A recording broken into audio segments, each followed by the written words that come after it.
because the state of Ohio provides a deadline for candidates to get on the ballot.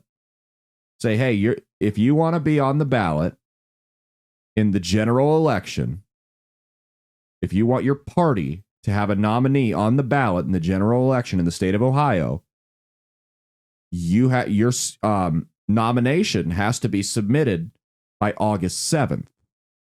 Well, the DNC's nominating convention is August 19th. Yep. So Biden, even though he's won all the delegates, won't officially be the nominee until 12 days past the due date for the state of Ohio. Now, the Democrats can do one of two things. They can either move the convention, which is you've got venues rented out, hotels.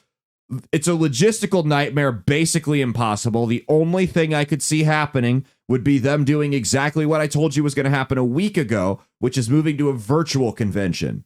Because number one, this, and number two, the amount of protests that they're going to have at their own base outside calling him Genocide Joe. So they can either do that or they can convince the Ohio legislature to change the law. Well, the Ohio legislature said, hey, our slate's full. We're done. We're not taking any more bills on. Certainly not that. It's not our fault you didn't do your due diligence. And you can either move it or you're not going to show up on the ballot. Sorry. And they are throwing an absolute fit. They're claiming that the MAGA conservatives are rigging the election against them. It's weird. I seem to remember a judge in Colorado removing Trump's name from the ballot, not because he didn't meet the filing deadline, which is, by the way, a legitimate reason. I mean, you're taught from kindergarten on up, you don't turn your work in on time. There's consequences to it. I'm sorry the Biden administration doesn't want to be held to the same standards that we hold kindergartners to. My bad. But no, a judge said Trump was a threat to our democracy and couldn't be on the ballot. Of course, the Supreme Court struck it down. That's way more egregious. By the way, this wasn't the MAGA legislature that passed this. This has been on the books in Ohio since 2010, when Obama was president. By the way, Obama won Ohio. And Ohio was a somewhat blue state back then. So there's no excuses here. None. I have this is nothing at all like what happened in Colorado with Trump. Nothing at all. I have no sympathy for Joe Biden whatsoever. There are people, yeah, no shit. The reality is there are people on campaigns that make for campaigns this big, that make six-figure salaries whose sole job is to make sure you have ballot access. If they didn't do it, I don't feel bad for you. And the worst part is the state of Ohio, this was public information for months. The state of Ohio has been warning them about this since they set the date. The Republican Secretary of State from Ohio, mind you, has been warning the Biden campaign and the Democrats about this since they set the convention date. Hey, law says August 7th. This is 12 days late.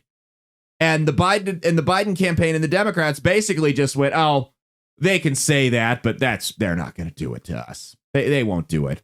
They called the state of Ohio's quote unquote bluff. And well, it turned out the state of Ohio had pocket aces and they were holding a 2-7 unsuited. And that was that. So now they're scrambling. Now they're crying foul. They're crying. They're cheating them and it's not fair. No, it is fair.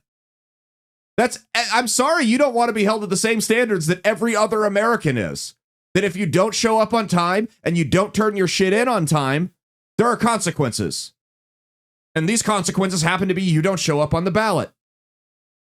Unless you can find a way in less than 3 months to move your convention that's going to cost you millions and millions of dollars.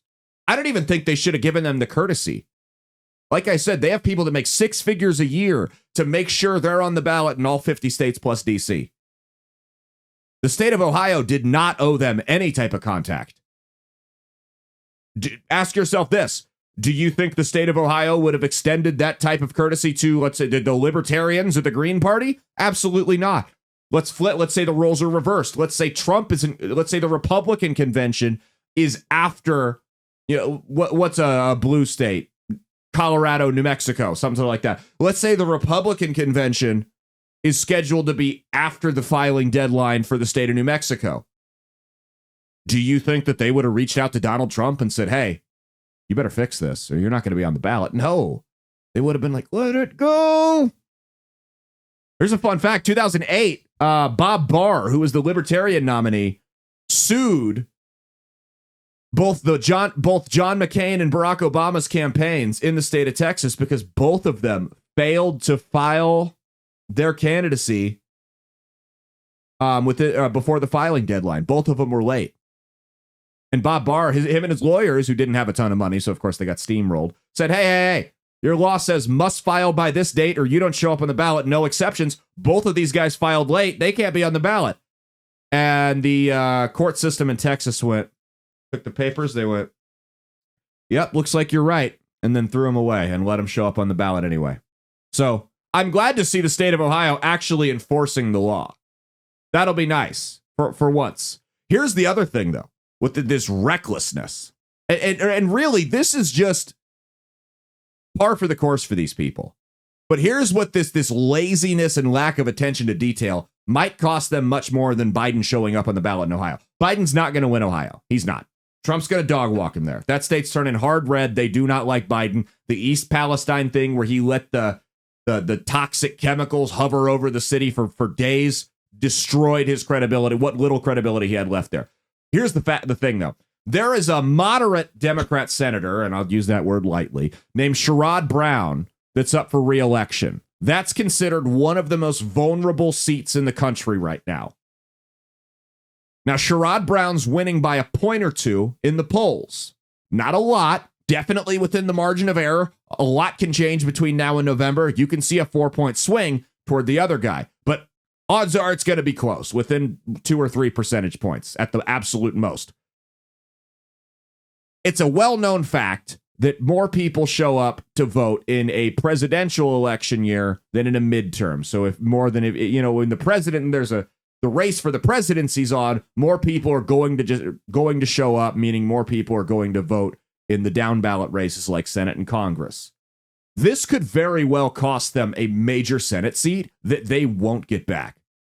Because if Biden's not on the ballot and the people that were going to go to vote for Biden go, not worth it, that would have just checked Brown's name underneath Biden's, don't show up, he gets beat by 5 to 10%.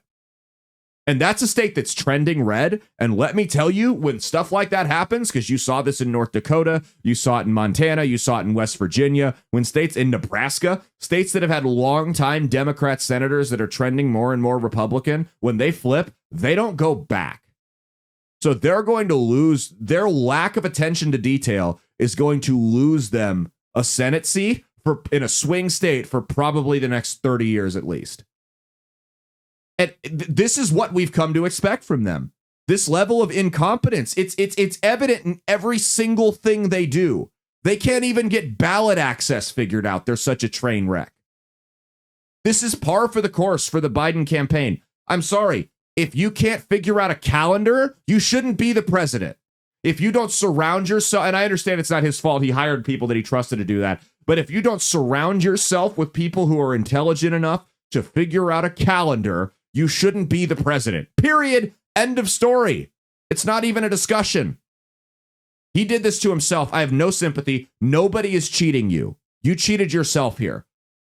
Because this is the level of just buffoonery and absolute incompetence we've come to expect from this retard administration. Hey, thanks for watching. If you liked what you saw, be sure to click the link in the description to get the full episode on Rumble. If you prefer to listen along, you can actually get us on Spotify, Spreaker, and iHeartRadio. You can also go to www.outlawstreamers.com to learn more about not just my show, but tons of other great shows and all the exciting projects they have coming up. Follow my socials at Caleb Isn't Funny on Twitter and Instagram, at Caleb Salvatore Comedy on the Chinese Spy app that is TikTok, and be sure to like and subscribe to this YouTube channel. Thanks, and we'll see you every Saturday for brand new episodes of That's Based. Peace.